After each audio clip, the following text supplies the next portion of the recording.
अक्कलकोट 1878 साल. त्या दिवशी जे घडलं ते पाहून देवाच्या अस्तित्वावर शंका घेणाऱ्या प्रत्येक माणसाची बोलती कायमची बंद झाली. ही गोष्ट आहे एका अशा गर्विष्ठ व्यक्तीची ज्याला वाटलं की तो परमेश्वराची परीक्षा घेऊ शकतो, ज्याने एका अविश्वसनीय आणि दृष्ट डाव रचला. एका जिवंत माणसाला मृत घोषित करून तो स्वामींसमोर उभा राहिला. त्याचा उपदेश साफ होता की जगासमोर या ढोंग्याला उघड पाडेन. पण त्याला काय माहिती नव्हतं, तो आव्हान देत होता साक्षात परब्रह्माला. आणि जेव्हा स्वामींनी फक्त एक करा त्या मृत व्यक्तीच्या अंगावर टाकला आणि ज्या रागाने म्हणाले, हा जर खरंच मेला नसेल तर लगेच मेला पाहिजे. आणि मग जे घडलं ते पाहून गणपतरावाचे डोळे पांढरे झाले. कारण ज्या व्यक्तीने फक्त सोंग केलं होतं ती व्यक्ती खरोखरच निधन झाली होती. अहंकार आणि विश्वासाची ही लढाई स्वामींनी कशी संपवली? स्वामींच्या या क्षणिक आणि क्रोधामागील खरा संदेश काय होता? या व्हिडिओमध्ये तुम्हाला फक्त एक कथा सांगणार नाही, तर स्वामींच्या शक्तीवरील तुमचा विश्वास कायमचा दृढ करेल. तर एका अद्भुतपूर्व चमत्काराच्या या प्रवासाला सुरुवात करू. अक्कलकोटमध्ये गणपतराव नावाचा एक श्रीमंत आणि गर्विष्ठ माणूस राहत होता. स्वामी समर्थांच्या चमत्कारावर त्याचा अजिबात विश्वास नव्हता.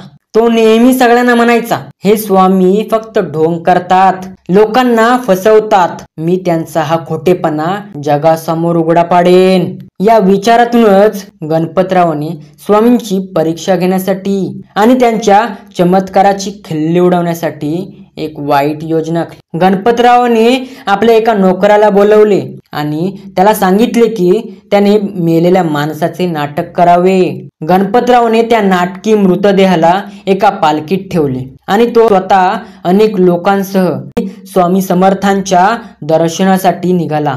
गणपतरावांचा विचार असा होता की त्याने स्वामी समर्थांना विनंती करावी, महाराज माझ्या या माणसाला पुन्हा जिवंत करा. जर स्वामींनी नकार दिला तर गणपतराव स्वामींना ढोंगी म्हणून घोषित करणार. स्वामींच्या त्या पालखीत तो मृतदेह ठेवला होता. ती पालखी घेऊन ते लोक राम बोले भाई राम बोले म्हणत रडत रडत स्वामींच्या निवासस्थानाजवळ आले.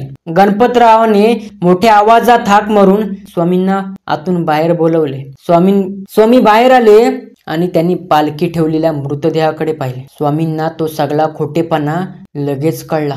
गणपतरावांचा अहंकारी हेतू पाहून स्वामींना खूपच राग आला. स्वामींनी पालखीजवळ जाऊन फक्त एक अंगारा त्या व्यक्तीच्या अंगावर फेकला आणि प्रचंड रागाने म्हणाले, अरे मूर्खा, याच्यावर काय नाटक करतोस?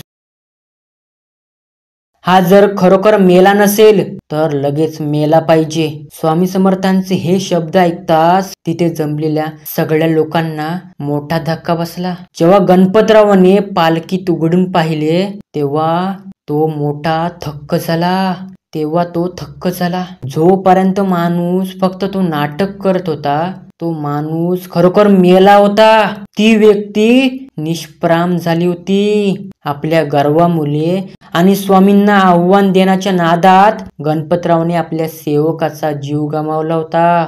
तो स्वामींच्या चरणावर पडला आणि माफी मागू लागला. स्वामींनी त्याला सांगितले की ईश्वर शक्तीची परीक्षा घेऊ नये. या कथेतून आपल्याला एकच शिकायला मिळतं, अहंकार ही माणसाच्या आणि अश्रद्धा ही मनुष्याच्या सर्वात मोठी शत्रू आहे. स्वामी समर्थ नेहमी म्हणतात, भिवू नकोस, मी तुझ्या पाठीशी आहे. फक्त कृपादृष्टी, फक्त श्रद्धा आणि संयम ठेवणाऱ्या भक्तावरच टिकून राहते. चला तर मग आजपासून आपल्या मनातील अहंकार सोडून स्वामींच्या चरणी नतमस्तक होऊया.